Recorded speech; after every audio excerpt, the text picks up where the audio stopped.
हाय पिला माने मु सुश्री शिक्षा शाश्वत चैनल को तुमको स्वागत आशा करे तुम मैंने भल थो। तो आम महाकाव्यर संज्ञा स्वरूप प्रकार भेद आउ plus three core 1 core 2 complete सबू किसी नोट पीडीएफ तार एग्जाम सिलेक्शन क्वेश्चंस बहुत इंपोर्टेंट क्वेश्चन ऑलरेडी आलोचना कर सारी लॉन्ग क्वेश्चन लो नोट मु शेयर कर सारी चैनल रे। बाकी जो जो इम्पोर्टेंट क्वेश्चन मु देइथिले से गुडा बहुत पिलांकर एग्जाम रे भी ऑलरेडी आसी सारी मते पिला माने इन्फॉर्म करिसंदी कि सेम क्वेश्चन तांको एग्जाम रे आसी सारी तो निहाती रूपे तुम माने जाई के चेक कर दबो कि को क्वेश्चन इम्पोर्टेंट अच्छी ता भितर मु तो सब प्राय सिलेक्टिव क्वेश्चन अपलोड करिछि तुम देखि दबो जाई के चेक कर दबो तुम एग्जाम मानकर भी आसी पारे से सब तेणु आगुआ तुम मैंने प्रिपेरेसन हो से वीडियो गुड़ाक देखिकी ठीक अच्छे। तो आज भी सेमती किछिटा सिलेक्शन क्वेश्चन महाकाव्यर संज्ञा स्वरूप मुझे महाकाव्य गोटे बहुत इंपोर्टेंट चैप्टर जोटा कि तुमको निहाती जाना आवश्यक ये बहुत सारा क्वेश्चन आसे। तो आज मैं से बहुत सारा क्वेश्चन भितर बहुत इंपोर्टेंट क्वेश्चन आनी निहाती रूपे वीडियो एंड जाए देखिकी कमेंट रे जहाँ भी किसी कहब जोटा कि तुम प्रॉब्लम थी किसी भी डाउट थी निहाती पचारि पार ठीक अच्छे। आलोचना करवा कौन कौन क्वेश्चन रही ठीक अच्छे। देख महाकाव्य कौन फर्स्ट आसूँ महाकाव्य कौन आम महाकाव्य संपर्क में जाना माने तार महाकाव्य कौन आगे तार गोटे क्वेश्चन आसो। यही काव्य वीर नायकों महान कार्य और जीवन गाथा विस्तार में वर्णित हुए ताकू महाकाव्य कहुए। पिला माने ये महाकाव्यर लंग क्वेश्चन सब बड़े मन रखता लंग क्वेश्चन हूँ मोस्ट इंपोर्टेंट जड़े लंग क्वेश्चन शिखिले लंग क्वेश्चन रू 10टा सर्ट क्वेश्चन कर ठीक अच्छे। तेणु लंग क्वेश्चन आगे तुम देखीदेव चैनल अच्छी बहुत बढ़िया पीडीएफ मु बन सिंपल वर्ड रे अल्प माने बेसिक जिनस बुझीहब किसी भी कन्फ्यूजन रही लंग क्वेश्चन पीडीएफ मु अपलोड कर देखीदेव तापर ये सर्ट क्वेश्चन को देख। तो महाकाव्यर इंग्राजी नाम कौन महाकाव्यर इंग्राजी नाम कौन एपिक एटा एग्जाम रे आसे एपिक। महाकाव्य केमिति नायक थाए ये सब लंग क्वेश्चन ले अच्छी महाकाव्य केमिति नायक थाए वीर उच्च चरित्र नायक मुझे लंग क्वेश्चन ले बुझे देछि तुम मानकु आ शॉर्ट इथिर बुझौ नै बस क्वेश्चन टा डिस्कशन कर दोछि बस। महाकाव्य केमिति नायक थाए वीर और चरित्रवान नायक। महाकाव्य प्रधान रस कौन महाकाव्य कौ रस को प्राधान्य दि जाए ना वीर रस। दुईटी महाकाव्यर नाम लेख रामायण महाभारत। महाकाव्य साधारणतः केते महाभारत हाँ रामायण महाभारत देन महाकाव्य साधारणतः केते स्वर्गरे विभक्त अनेक स्वर्गरे। नेक्स्ट महाकाव्यर संज्ञा लेख एटा लंग सेटा टिके शॉर्ट थिला महाकाव्य क्या कहुए महाकाव्यर संज्ञा जे जो काव्य एटा जो हम पे माने जो काव्य एक वीर नायकों महान कार्य साहस युद्ध जीवन संघर्ष और आदर्श चरित्र विस्तार रे चित्रित हुए ताहाको महाकाव्य कहुए। यह बड़ आकार उत्सर्ग भाव में विभक्त थाए ठीक अच्छे। देन महाकाव्यर तीनोटी वैशिष्ट्य लेख बहुत इंपोर्टेंट एग्जाम आसे ही आसे। महाकाव्यर तीनोटी वैशिष्ट्य कौन ना वीर नायक दीर्घ कहानी अनेक स्वर्ग प्रकृति और समाज चित्रण ये सब पॉइंट गुड़ाक जो वैशिष्ट्यर पॉइंट गुड़ाक बहुत भल भाव में डिस्क्राइब करके लॉन्ग नोट रे पकई देखीदेव प्लेलिस्ट सबू किसी कोर 1 कोर 2 नोट अवेलेबल अच्छी।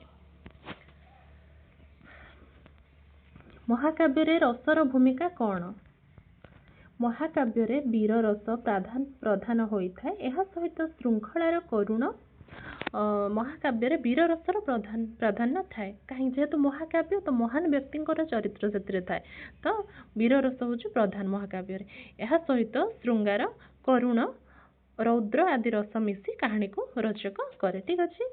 महाकाव्यर दुईटी प्रकार लेख महाकाव्यर कौन प्रकार भेद रही पौराणिक महाकाव्य ऐतिहासिक महाकाव्य ये सब पॉइंट जदि लॉन्ग पड़े पॉइंटा डिस्क्राइब कर पौराणिक महाकाव्य क्या कहुए ऐतिहासिक महाकाव्य क्या कहुए ठीक अच्छे। महाकाव्यर स्वरूप वर्णना कर बहुत इंपोर्टेंट क्वेश्चन। महाकाव्य एक बड़ आकार काव्य एथिरे एक वीर नायकों जीवन साहस युद्ध और महत् कार्यर विस्तृत चित्रण हुए। यह अनेक स्वर्ग ଏହା ଅନେକ ବର୍ଗରେ ବିଭକ୍ତ ଓ ଏଥିରେ ପ୍ରକୃତି, ସମାଜ, ସଂସ୍କୃତି, ଯୁଦ୍ଧ ଆଦିର ସୁନ୍ଦର ବର୍ଣ୍ଣନା ଥାଏ। ବୀରରସର ପ୍ରଧାନ ଥାଇ ବାକ୍ୟକୁ ଗମ୍ଭୀର ଓ ଆକର୍ଷଣୀୟ କରେ। ମହାକାବ୍ୟର ପ୍ରମୁଖ ଲକ୍ଷଣ କ'ଣ? ମହାକାବ୍ୟର ଲକ୍ଷଣ କ'ଣ? ନା ବଡ଼ ଆକାରର କାବ୍ୟ। ମହାକାବ୍ୟ ନିହାତି ବଡ଼ ହେଇଥିବ, ବିସ୍ତୃତ ଭାବରେ ବର୍ଣ୍ଣନା କରାଯାଇଥିବ। ବୀର ନାୟକ ବା ନାୟକ ଯିଏ ହେଇଥିବେ ସେ ବୀର ହେଇଥିବେ, ସେ ବହୁତ ଗୁଣର ଅଧିକାରୀ ହେଇଥିବେ। ଦୀର୍ଘ କାହାଣୀ, ଅନେକ ସ୍ୱର୍ଗ, ବୀର ରସର ପ୍ରଧାନ, ପ୍ରକୃତି ଓ ସମାଜ ଚିତ୍ରଣ, ଉଚ୍ଚ ଭାଷା ଓ ଅଳଙ୍କାର।